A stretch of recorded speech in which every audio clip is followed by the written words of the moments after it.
So welcome back to the Camino is Storytelling, and welcome to the Camino is Storytelling Mark.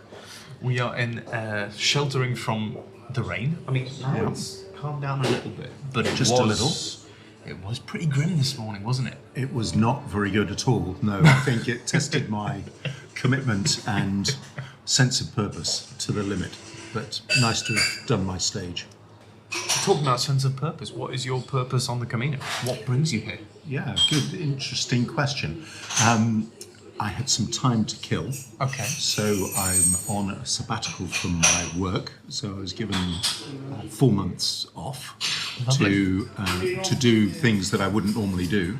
And my wife and I had thought a little bit about a Camino a long time ago.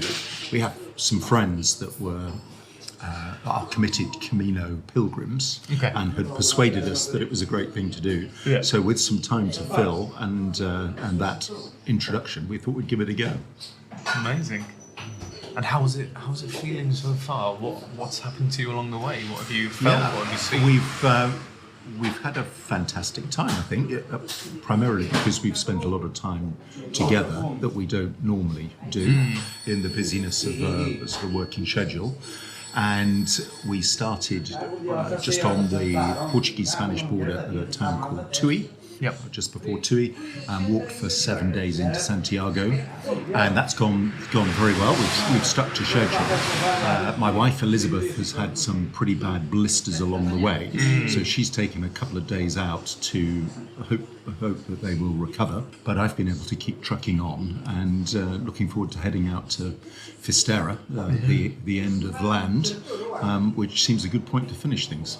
That is a really interesting thing. I mean, I meet a lot of people along the way, and most people that do this seem to have a personal reason for doing this for themselves. And I think perhaps you're the first person that's spoken about that you're here, in a sense, for someone else, because you want to spend more time with your wife. Yeah, we both thought that we needed to do something together. We've got a lot of interests that we do separately. And a walk, and having to walk together seemed like a pretty good discipline.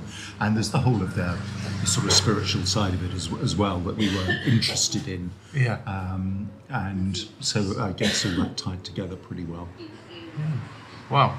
And so how did it feel, I mean, from the spiritual side of things, is this a religious thing for you, or? Yeah, well, we would both claim to be practicing Christians.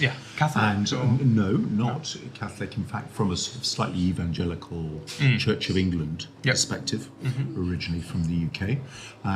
But I think as time has gone on, I've become more interested in ceremony, in ritual, in spirituality. Maybe that's the pilgrimage that I'm on spiritually. Hola. Buenos dias.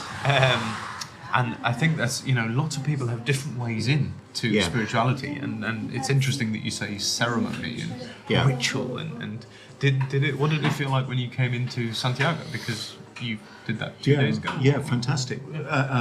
It was remarkable really to see the layers of history over almost millennia that have built the whole sort of Catholic tradition. It was great to go into the Museum of the Pilgrims, which links the pilgrimage at Santiago de Compostela with other pilgrimages of other great religions around the world, so to Mecca and Jerusalem and many of the other great pilgrimages. So we were interested in seeing that. So Santiago doesn't disappoint, does it? It's just a magnificent collection of fantastic architecture. The cathedral itself is an awe-inspiring spiritual place, and it certainly did everything we hoped it would do for us.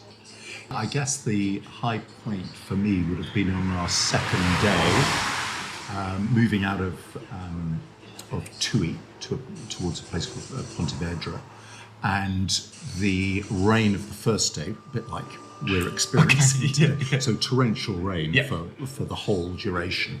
Had sort of set the tone. Then the sun came out, things warmed up, our kit dried out. My wife and I were both walking well together at full speed. So that was definitely the high point.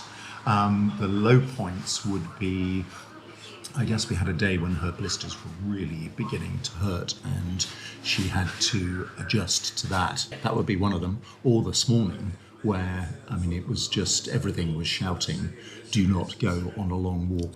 And so I think today actually was probably the worst of the days we've had. Yeah.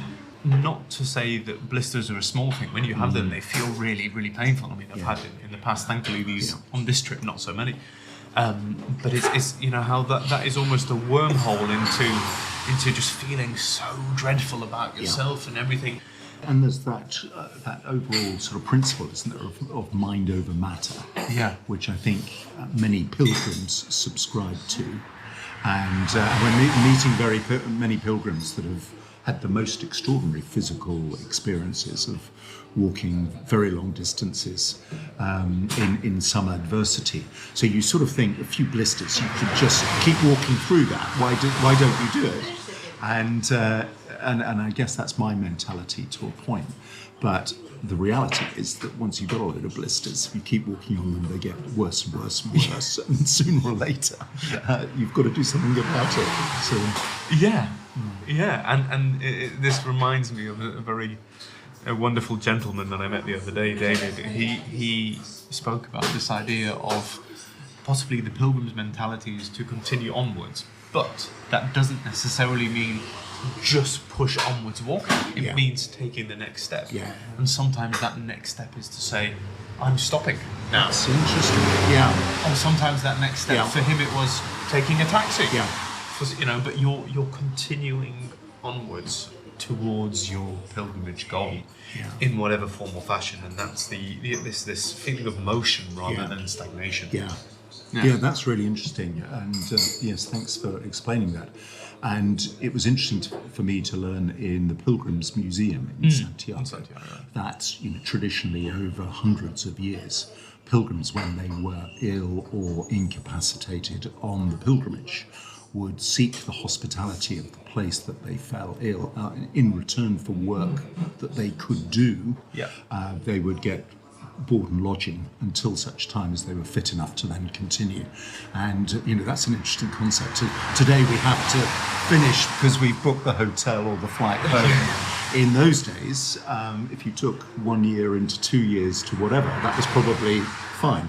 I'm on a sabbatical awarded to me. I'm a head of school, a principal of an independent private school, boarding school in Canada, and I've been doing that for 30 odd years in schools in the UK and abroad.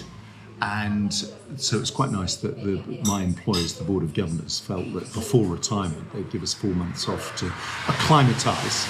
And we're enjoying that very much. So I guess that's my party piece, really. That we've, you know, who gets given in fact, it could be almost 5 months paid leave to go and do what you want to do towards the end of a working life. We feel very sort of blessed by that. Friends I know who've worked in private schools, boarding schools, they seem to be a really interesting world. Any an interesting anecdote and a life lesson that comes up from your working career?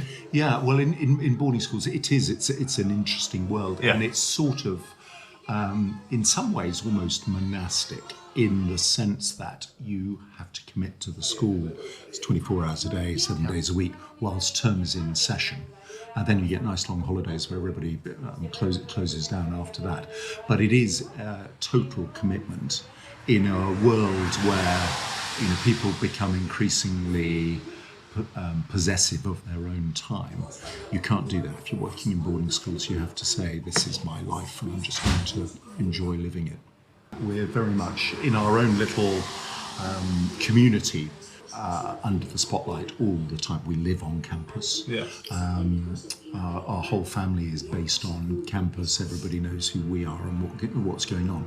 So for the last 35 years, we've had no private life of our own. So you're quite right, that does make this time away together very special. That's really lovely. Well, enjoy it. Thank you. And good luck to your wife's blisters. Yeah, thanks. And bon camino. Yeah, thank you very much indeed. One committed to you, Ronnie, as well. Thank you. Thanks for coming on the Camino Storytelling.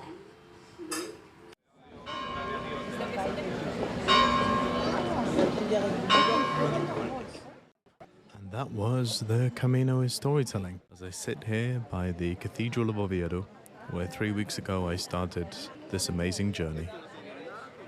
I just want to thank you all. Thank you all for listening. Thank you to all of those who recorded with me. And thank you to everyone that made this journey something phenomenal. To support the Wilderness Storytelling, subscribe, follow, buy the book, buy us a coffee. Be in touch with all your feedback, ideas and thoughts. It's always wonderful to hear from you. Thank you so much again and have a wonderful, wonderful day.